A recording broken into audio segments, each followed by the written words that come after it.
Body का जज जो है, वकील, जज और गवाह, ये तीनों चीजें एक हैं और वो एक है dendritic cell. Dendritic cell is like super hero of our body.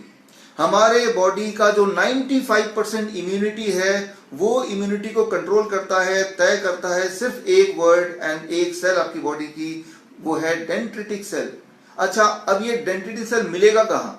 ये पूरे बॉडी में फैला हुआ है, खास तौर पे आपके हाथों में फैला हुआ है, आपके पूरे स्किन में फैला हुआ है डेंड्रिटिक सेल। ये सेल आपका रखवाला है, ये सेल आपका पहरेदार है, ये सेल आपकी फौज है, ये सेल आपकी आर्मी है, और यही सेल है जो आपके लिए गवाह का काम करेगा, किसी दुश्मन का गवाह को बचाने से के लिए गवाह, वकील का काम करेगा आपकी बॉडी के लिए, और जज का काम भी करेगा डेंड्रिटिक सेल। ये सेल कहाँ पाया जाता है? आपके पूरे बॉडी में पाया जाता है, हाथ में, स्किन में, हर जगह पाया जाता है। अगर ये सेल आपने हटा दिया, कुछ लोग ऐसे हैं पूरे दुनिया में, कुछ छोटे बच्चे हैं जिनके बॉडी में ये सेल या तो कम होते हैं या मर चुके होते हैं। वही लोग हैं जो डायबिटीज टाइप 1 पेशेंट बन जाते हैं, ऑटो इम्यून डिजीज आ जाता है, एलर्जी आता है, या किसी भी तरह का स्किन डिजीज आ जाता है। तो छोटे बच्चे डायबिटीज टाइप 1 या ADHD मेंटल डिसऑर्डर या फिर स्टमक इन्फेक्शन, अल्सर या और भी किसी तरह का एलर्जी या ऑटोइम्यून डिजीज, ये सारा कुछ होता है अगर बचपन से अनफॉर्चुनेटली डेंड्रिटिक सेल आपके बॉडी में कम हो या वो किसी वजह से मर जाए। अब ये सेल कैसे काम करता है अगले 2-3 मिनट में आपको समझा दूंगा, और उसके बाद सारा कुछ आसान। तो अगला 2-3 मिनट एक बार ध्यान समझिए।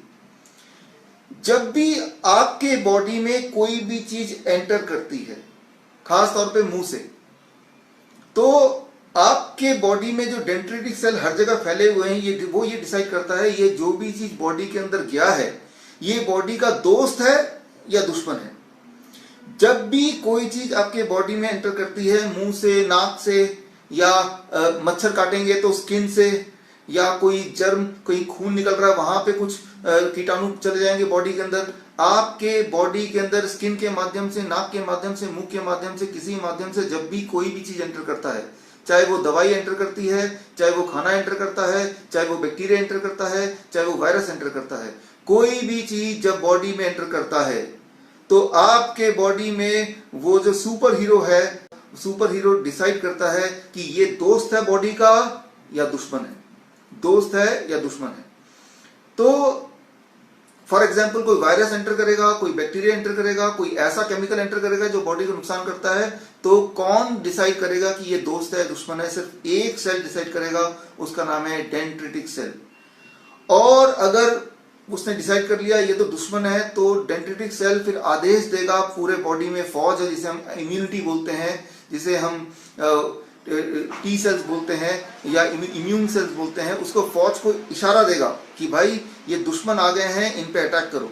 और दुश्मन वो वायरस हो सकता है, वो कोरोना वायरस हो सकता है, वो H1N1 हो सकता है, वो ट्यूबरकुलोसिस का बैक्टीरिया हो सकता है, वो कोई और पैथोजन हो सकता है, वो कोई केमिकल हो सकता है, वो कोई पॉइजन हो सकता है, जो भी वो है, फिर हमारी इम्यूनिटी पूरी ताकत लगा के उसको मार देगी। इससे फर्क नहीं पड़ता है, कोई मतलब नहीं है कि उस वायरस का, उस बैक्टीरिया का, उस पैथोजन का नाम क्या है। वो हमारा काम नहीं है नाम उसका ढूंढना, डायग्नोस करना, हमारा बिल्कुल काम नहीं है। ये काम तो सुपर हीरो का है, और सुपर हीरो या तो बॉलीवुड में होंगे या फिर हमारे बॉडी के अंदर होंगे। ये डेंड्रिटिक सेल अगर आपके पास है तो आप वायरस से, बैक्टीरिया से मर नहीं सकते। क्यों नहीं मर सकते? क्योंकि जैसे ही वो बॉडी के अंदर जाएगा, जैसे ही वो बॉडी के अंदर जाएगा, हमारे डेंड्रिटिक सेल उसको पहचान लेगी कि ये दोस्त नहीं है, ये दुश्मन है। अच्छा, दुश्मन है तो सारी सोल्जर्स को ऑर्डर कर देगी, और सोल्जर्स जब लड़ाई कर रहे होते हैं वायरस से या बैक्टीरिया से, आपको तो पता ही है कि तब हमारे बॉडी का टेम्परेचर बढ़ जाता है। टेम्परेचर भी एक टूल है, एक वेपन है, जिससे जब टेम्परेचर बढ़ जाएगा बॉडी का, तो ऐसे में हमारे अंदर जो वायरस है वो इनएक्टिव हो जाते हैं। इस तरह से मैं उदाहरण देता हूं, आपने देखा होगा कि बहुत बड़ी भीड़ है जो पत्थरबाजी कर रही है, पत्थर फेंक रही है, तो पुलिस के लोग क्या करते हैं कि उनके ऊपर आंसू गैस छोड़ देते हैं, अब आंसू गैस जब छोड़ते हैं तो उनको कुछ दिखाई नहीं देता और ऐसे में पत्थर फेंकना बंद कर देते हैं, वो अपना बचाव करने लगते हैं।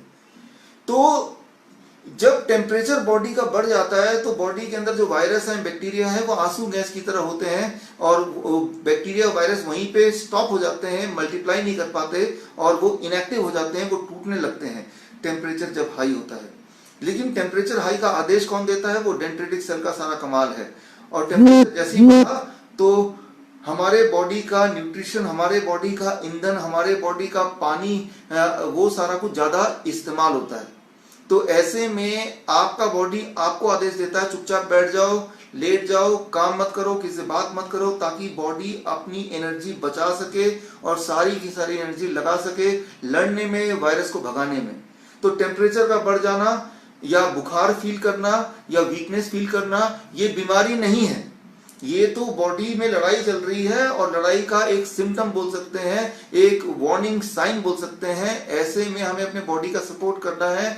ऐसे में आप टेम्परेचर को घटाएंगे तो दवाई लेके, इसका मतलब कि जैसे ही टेम्परेचर घटेगा तो मान लो जो आंसू गैस चला रहे थे पुलिस, उनकी आंसू गैस जैसे ही खत्म होंगे तो वो जो मॉब था, वो जो अटैक करने वाले अनरूली मॉब थे, वो दोबारा से एक्टिव हो जाएंगे। इसलिए कभी भी आपको तो पता ही टेम्परेचर घटाना नहीं चाहिए, घटाना, टेम्परेचर बढ़ा रहेगा तो ही लड़ाई जारी रहेगी और तभी आप इस लड़ाई को जीत सकते हैं।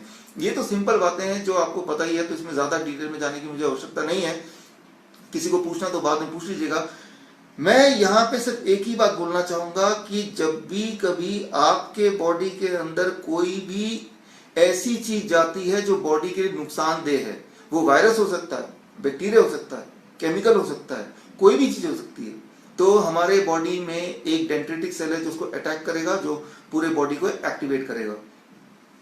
डेंड्रिटिक सेल अगर नहीं है या वो मर गए हैं, उसके कारण क्या है? एक कारण, बॉडी में बार बार केमिकल्स अगर आप देंगे तो डेंड्रिटिक सेल मर जाएंगे। जैसे जो लोग परफ्यूम ज्यादा लगाते हैं तो केमिकल बॉडी में, राइट, केमिकल के शैम्पू लगाते हैं बार बार तो डेंड्रिटिक सेल मर जाएंगे। ये बार बार सैनिटाइज करेंगे अपने हाथ को तो डेंड्रिटिक सेल मर जाएंगे, राइट। या फिर आप वैक्सीनेशन करेंगे, बचपन में जब वैक्सीनेशन होती है, वैक्सीन में मैं एक छोटी सी बात बता के खत्म करूंगा। वैक्सीन, आपको पता है कि वैक्सीन के अंदर वायरस या बैक्टीरिया का छोटा सा प्रोटीन होता है और वो प्रोटीन बॉडी में डालते हैं ताकि उस प्रोटीन को देख के हमारा बॉडी उस प्रोटीन के अगेंस्ट एंटीबॉडी, एंटीबॉडी मतलब वेपन बिल्ड कर ले, हमारा बॉडी उसको देख के उसको लड़ना सीखे। लेकिन जब वायरस का छोटा सा प्रोटीन हम बॉडी में डालते हैं इंजेक्शन के माध्यम से, तो डेंड्रिटिक सेल हमारी बॉडी को बोलता है देखो भाई, ये जो प्रोटीन है ना, ये आपका कुछ बिगाड़ने नहीं वाला, वो एक्चुअल वायरस नहीं है, ये सिर्फ उसका छोटा सा प्रोटीन है। इसका मतलब हमारा बॉडी एंटीबॉडी नहीं डेवलप करेगा, तो वैक्सीन का जो सारा खेल खत्म हो जाएगा। तो वैक्सीन जब भी कोई आपके बॉडी में डाला जाता है तो वैक्सीन में वायरस का छोटा सा पार्ट के साथ साथ एल्युमिनियम या इस तरह के कुछ और केमिकल भी डालते हैं। एल्युमिनियम क्या करता है? वो वही करता है जो आंसू गैस किसी की आंखों में करेगा। एल्युमिनियम या इस तरह के केमिकल डेंड्रिटिक सेल के आंखों में आंसू गैस की तरह काम करता है। अब डेंड्रिटिक सेल को दिखाई नहीं देता कि सामने वो दुश्मन है या दोस्त है, तो डेंड्रिटिक सेल की जो ताकत है वो खत्म हो जाती है। तो मैं ये बोलना चाह रहा हूं, जाने अनजाने बचपन से हमने अपने ही डेंड्रिटिक सेल को कई तरह से मारने की कोशिश की, कभी वैक्सीन से, कभी केमिकल से, कभी सैनिटाइजर से। और जब जब डेंड्रिटिक सेल को आप मारेंगे तब तक अगर कोई दुश्मन, कोई वायरस, बैक्टीरिया बॉडी में अटैक करेगा तो आप बीमार पड़ेंगे और तब मौत हो भी सकती है। तो याद रखिए, आपके बॉडी का सिर्फ एक ही दोस्त है, वो है डेंड्रिटिक सेल। और जब तक डेंड्रिटिक सेल इस दुनिया में है तब तक आपको वायरस और बैक्टीरिया की चिंता करने की जरूरत नहीं है। अगर आपको मेरी बात पे यकीन नहीं हो रहा तो अगले एक लाइन जो मैं बोलूंगा उसके बाद आपको मेरी बात पे यकीन हो जाएगा। डेंड्रिटिक सेल का डिस्कवरी जिस इंसान ने किया था उनका नाम है रैल्फ स्टेनमैन।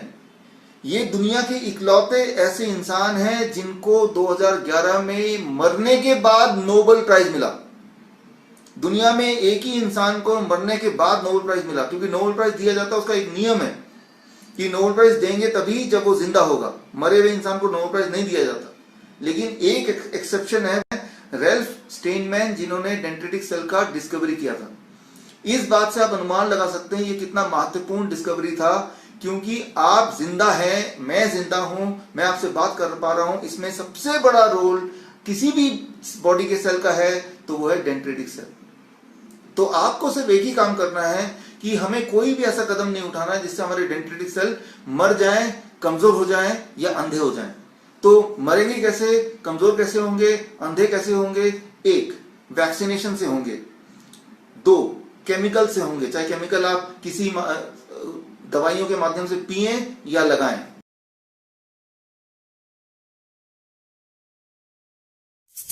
మీకు ఈ వీడియో నచ్చినట్టయితే లైక్ చేయండి, షేర్ చేయండి, సబ్స్క్రైబ్ చేయండి. రెగ్యులర్ నోటిఫికేషన్స్ కోసం బెల్ బటన్ని ప్రెస్ చేయండి.